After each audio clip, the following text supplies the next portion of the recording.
안녕하세요. 성경탐험일지의 진돌입니다. 오늘은 성경에 나오는 순종이라는 말에 대해서 기록을 해볼까 해요.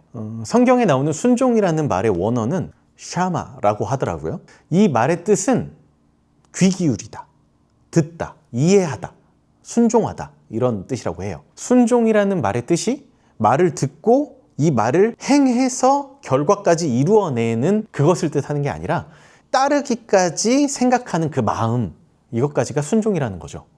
그런데 제가 듣고 성장하면서 자라온 교회에서 들었던 순종은 높은 분, 윗사람의 말을 듣고 그것이 하나님의 말과 합했을 때 그것을 듣고 따르고 결과까지 이루어내는 것, 이런 것을 순종으로 여겼다는 거예요. 목사님, 선생님, 장로님, 권사님 같은 이런 분들의 권면을 듣고 그 말을 따르는 것, 이것을 교회 문화 안에서 순종이라고 배웠다는 거죠. 사역의 자리를 권했을 때 군말 없이 그 사역을 감당하는 것, 헌금의 요청이 들어왔을 때 믿음으로 순종하는 것, 이런 것들을 순종으로 여기고 살아왔다는 거죠.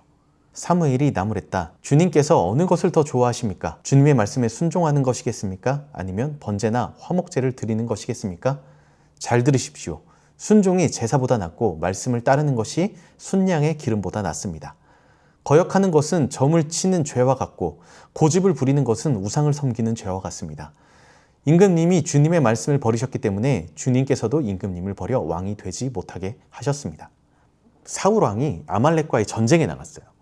근데 그때 전쟁에 나가기 전에 사무엘이 하나님의 말씀을 전했어요.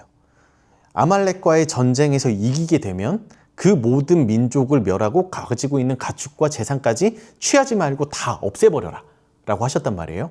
그런데 사울이 전쟁에 나가고 이 말씀을 어겼어요. 좋은 것들은 챙겨왔어요. 그리고 핑계를 댔죠. 내가 하나님한테 좋은 것으로 제사하기 위해서 이것을 가지고 왔습니다 라고 이야기를 한 거예요.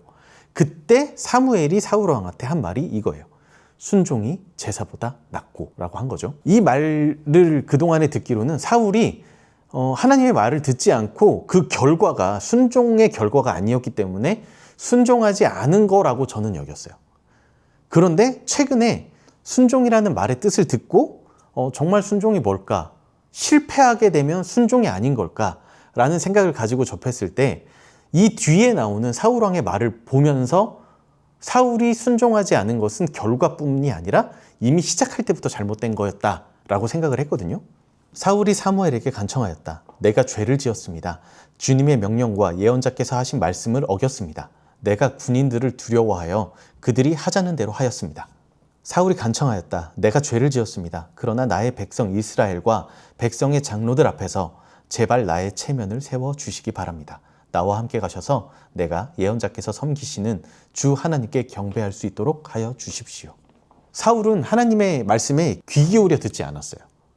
대신에 자신의 부하들, 군인들의 말을 더 귀 기울여 들은 거죠. 그리고 하나님께 용서를 구한다고 앞서 이야기는 하지만 그 뒷이야기를 보면 백성과 장로들 앞에서 자기의 체면을 위해서라고 이야기를 해요. 이 부분을 봤을 때 순종하지 않았다는 게 결과가 아니라 이미 사울의 마음에 하나님의 말씀을 기울여 듣지 않기로 한 결정이 자리 잡고 있었다라고 생각할 수 있다는 거예요. 이 순종이라는 게 쉽다면 쉽고 어렵다면 어려운 게 이 결과를 보고 하는 이야기가 아니니까 정확히 얘가 순종했나, 잘 귀 기울여 듣고 진심으로 따르기로 각오했나를 우리는 알 수가 없어요. 그런데 하나님은 아실 수 있죠. 그러나 주님께서 사무엘에게 이르셨다. 너는 그의 준수한 겉모습과 큰 키만을 보아서는 안 된다. 그는 내가 세운 사람이 아니다. 나는 사람이 판단하는 것처럼 그렇게 판단하지 않는다. 사람은 겉모습만을 따라 판단하지만 나 주는 중심을 본다. 하나님은 중심을 보신다는 거예요. 내가 지금 하나님의 말씀을 귀 기울여 듣고 있는지, 그리고 마음의 중심으로 이 말을 듣고 따르기로 했는지, 이 중심을 하나님은 보실 수 있다는 거죠. 하나님은 우리가 순종하는지 안 하는지 아시는 거예요.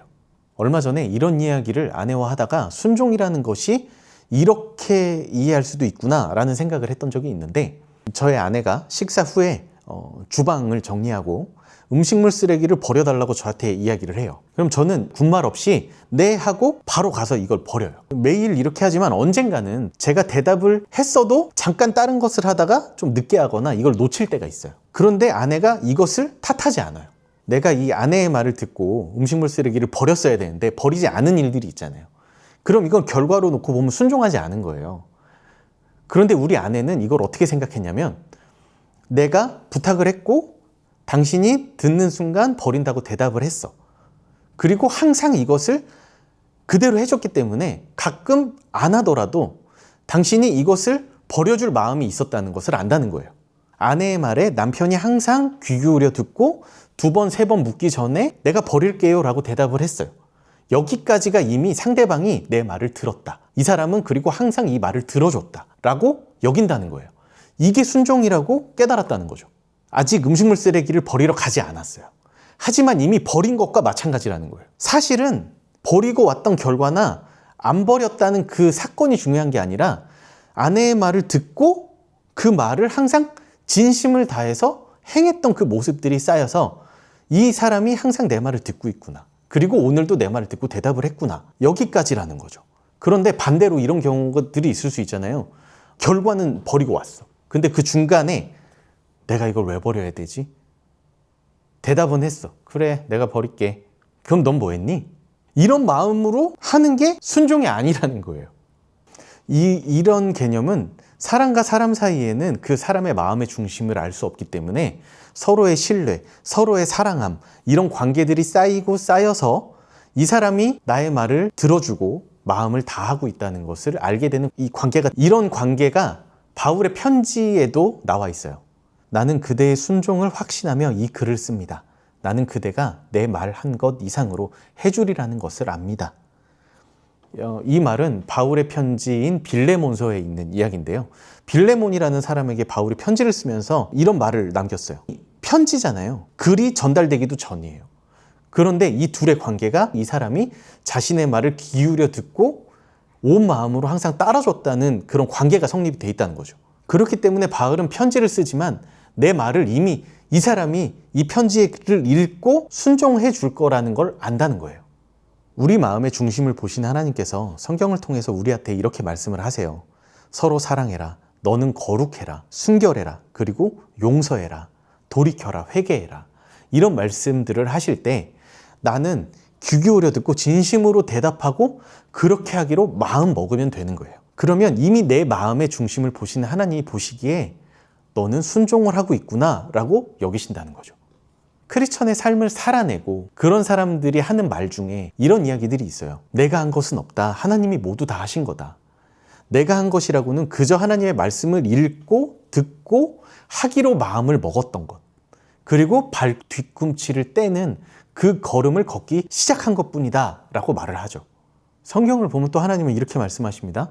내가 너희와 함께 하겠다. 내가 너를 지키겠다. 두려워하지 마라.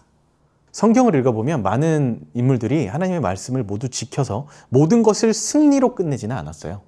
모든 성경 인물들이 실패라는 것, 하나님의 말씀에 대해서 순종하지 못하고 실패한 것들이 있습니다. 하지만 그런 실패의 때마다 다시 하나님의 말씀에 귀를 기울이고 듣고 진심으로 따르려고 했던 모습들이 있어요. 그리고 그런 그들의 삶을 하나님이 이끌고 가셨죠. 도우셨어요.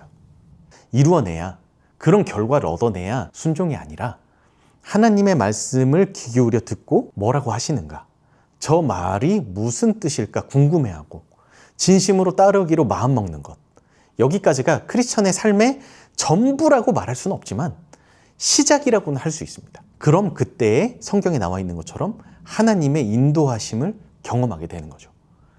기억할 건 시작이 없으면 그 다음도 없다는 거죠. 오늘의 기록은 여기까지입니다.